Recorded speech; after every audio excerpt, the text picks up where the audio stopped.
Hey, YC family, friends of YC, like the snow falling behind me, God's gentle presence can be felt in this season where we are trying to get our heads around how do we stay connected, stay vibrant in our faith, and also stay safe.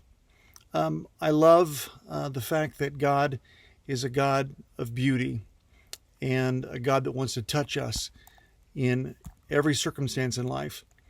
This is a beautiful opportunity for us to stay connected. So just a reminder about this week's sermon. Take a few minutes and think about the wilderness, because I think it applies to what we're going through right now. In a way, we are all in a wilderness.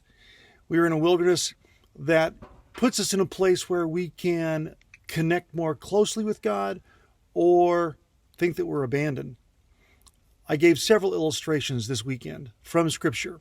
The first comes out of Genesis chapter 16, where Hagar, Sarah's servant or slave, Egyptian slave, by the way, flees Abraham and Sarah's presence, runs into the wilderness, and there she hears God speak to her.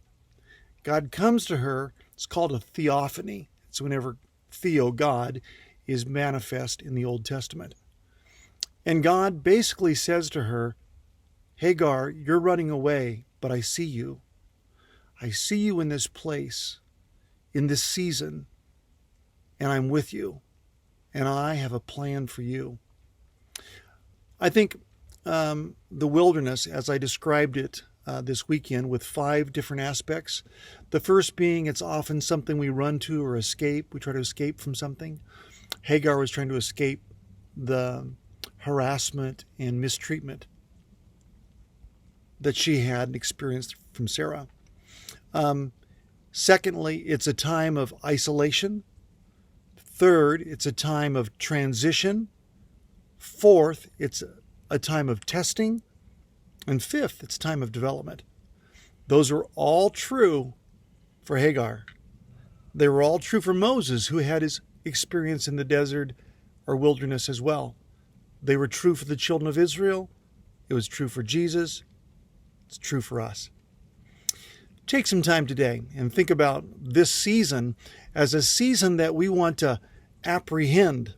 We want to maximize our wilderness experience. That in our running, we want to run to God, not from God. That we want to have that isolation, not as a time where we are being deserted, but we are having that time of solitude with God to focus and connect with Him. To think about it, that transition, that this is making us into better people. It is a testing of our faith.